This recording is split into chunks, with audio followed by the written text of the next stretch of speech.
अगर आप भी चाहते हैं कि आरसीएम म्यूजिक के वीडियो सबसे पहले आप तक पहुंचे, तो लाल बटन को दबा के चैनल को सब्सक्राइब जरूर करें और साथ में बेल आइकन को दबाना ना भूलें।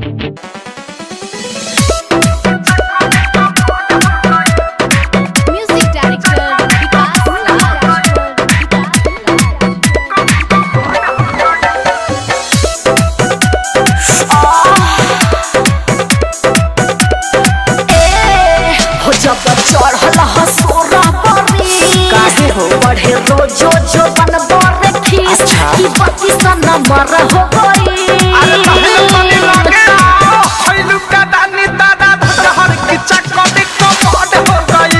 अरे नीचे से छुए का ना धरहर की चक्कर को मोड़ हो गई। डीजे पिका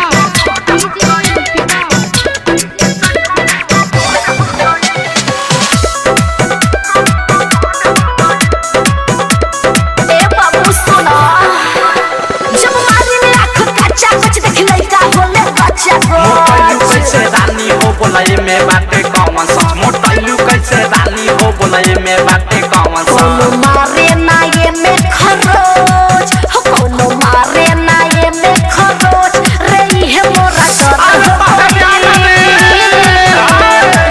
खइलू का दानी दादा धरहर की चक्कर को मोड़ हो गई। अरे नीचे से छुए का ना धरहर की चक्कर को मोड़ हो गई।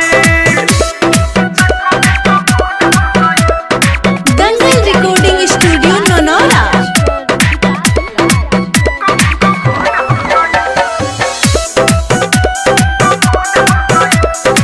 हैया मार डाला रे जब साथ बात में नाची ले ना कोनो से हम बाची ले। रे पैसे भइले चाका चक देखिया से अपना जांची ले। रे पैसे भइले चाका चक देखिया से अपना जांची ले। जवन रहे के चाहे रे तोर हो जवन रहे के चाहे रे तोर उ मोरा का ऊपर अरे पैसे हो रे खइलू का दानी दादा धरहर की चक्कर को मोड़ हो गई। अरे नीचे से छुए का ना धरहर की चक्कर को मोड़ हो गई। डीजे पिका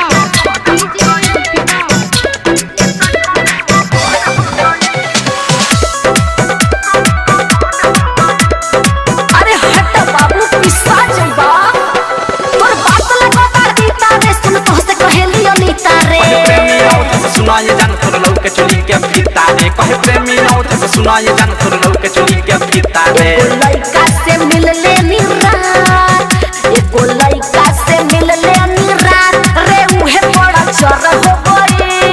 अरे वैसन कइले खइलू का दानी दादा धरहर की चक्कर को मोड़ हो गई। अरे नीचे से छुए का ना धरहर की चक्कर को मोड़ हो गई। डाउनलोड कीजिए RCM music official app play store से। आरसीएम म्यूजिक के सारे ऑडियो वीडियो डाउनलोड करने के लिए